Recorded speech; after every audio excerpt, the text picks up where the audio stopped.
No, I'm not. I'm not happy with the fact that they're not willing to give us what we have to have. So I'm not thrilled with that. We'll see what happens. We're talking later. We'll have some additional talks today. But no, I'm not happy with the way they're going. All right, on Iran, Donald Trump saying we'll see what happens. Earlier today, Vice President J.D. Vance sat down with the Omani foreign minister, who has been the go-between for U.S. and Iranian negotiators. He spoke, the Omani foreign minister, by the way, with MS Now after that meeting wrapped. I still believe that diplomacy is the best course of action here.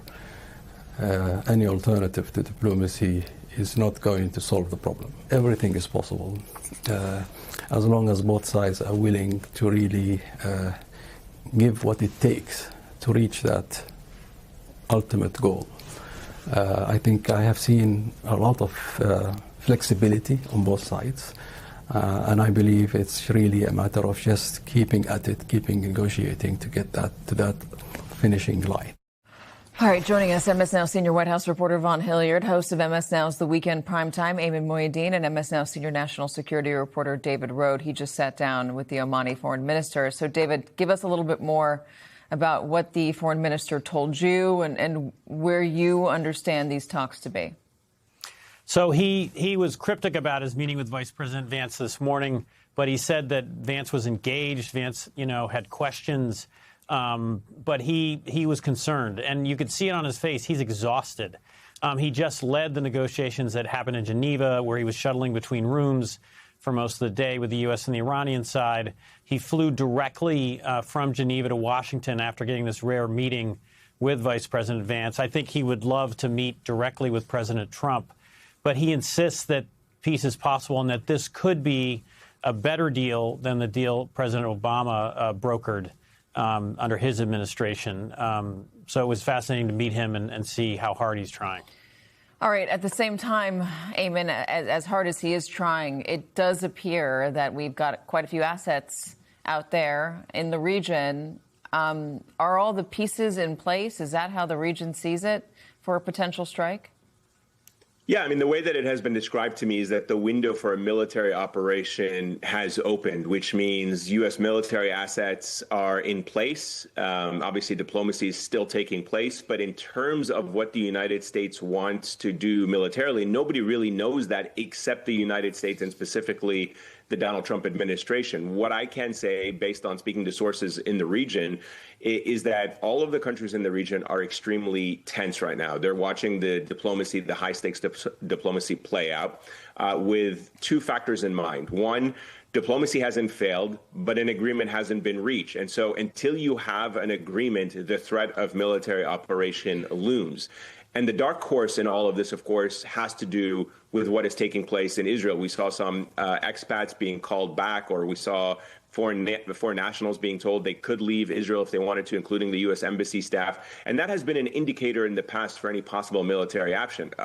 What we saw over the summer, Katie, if you may recall, was that Israel actually initiated that first round of strikes, that first part of the 12-day war, before the United States ultimately jumped in. And that is the major concern right now that a lot of Gulf countries have, is that while the United States engages in this diplomacy, Israel may decide to go it alone, knowing very well that if it does carry out some kind of strike on on Iran, and Iran does retaliate against Israel, the United States would undoubtedly intervene on behalf of Israel. So that could be another way that we find ourselves in war in the region. So we have a lot of assets there, though, Ayman. We have jets, we have aircraft carriers and the like, battleships, but we don't have a lot of personnel. There aren't, soldiers amassing. What does that say to you?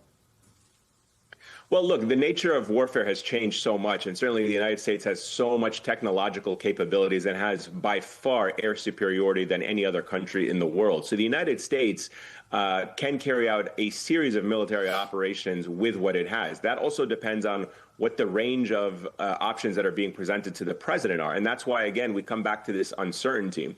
There are those who are calling for regime change. And certainly the way that we have understood regime change to be in the past is that if the United States is going to topple the regime in Iran, the big question is what comes the day after that. And certainly without any stabilizing force, without any kind of presence of any force on the ground to preserve the integrity and the kind of state structure or state apparatus of the Iranian government, a lot of people fear that Iran would simply implode. So what a lot of military analysts and certainly those who are tracking this are suggesting, based on what is deployed in the region, is that the United States is going to perhaps engage in some kind of limited military operation that can be escalated over time to try to force the Iranians' negotiating hand into agreeing to a deal that staves off basically the regime's collapse. Okay, so the question now is, what advice is the president getting and what does he want? There were reports earlier in this week that the chairman of the Joint Chiefs, General Kane, had said to him, listen, there are lots of variables here. Are we ready to do this? Also, are our allies in place to support us in this? And in the invasion of Iraq, we had a coalition of the willing. We had a number of allies who were willing to go in there with us. Our relationships with our allies, the ones that supported us last time around, not as strong today because of Donald Trump. So what is he being advised and what does he want? I think that those two things are on two very different tracks. Number one, right, there is not a coalition of allies that are there ready to lend their support to any of this military operation outside of doing it in conjunction potentially with Israel or following Israeli airstrikes, much like what we saw last summer in June. Instead, what you are looking at here is I think that we should not be so quick to move past the fact that the Omani foreign minister flew overnight to come to Washington, D.C. after he publicly said that the talks went well yesterday in Geneva with Jared Kushner and Steve Witkoff, and then sits down for the great interview with David Rode to lay this out here. The vice president he met with, Donald Trump, is over in Texas with 3 Republican candidates running for the Senate here. And I think that when you're looking at this, it goes back to a conversation that I had a back and forth with Donald Trump 24 hours before he moved forward with those June strikes on the 3 nuclear facilities. And my question to him was along the lines of, right, how can you tell the American public that 20 years ago, ultimately, this effort to go after weapons of mass destruction that ended up not existing, how is that not any different than what is playing out here? And he very much pushed it aside that he believed his own intelligence, right, pushing back against Tulsi Gabbard here. And so I think in so many ways we are dealing with the reality that his advisors in the intelligence community are telling him one thing, but Donald Trump, the commander-in-chief, has a very different vision of what he wants his legacy in this second term to be. In large part, there was just minimal strikes in retaliation for the killing of back in 2020. And so I think that this is a moment here for this White House. Yeah, he might see this as a prime opportunity. The regime has never been weaker. He feels emboldened by the success of the strikes on the nuclear facilities, perhaps emboldened, David, by the success for the removal of the head of Venezuela. This is all, at least for now, obviously, we're not very far away from any of these incidents.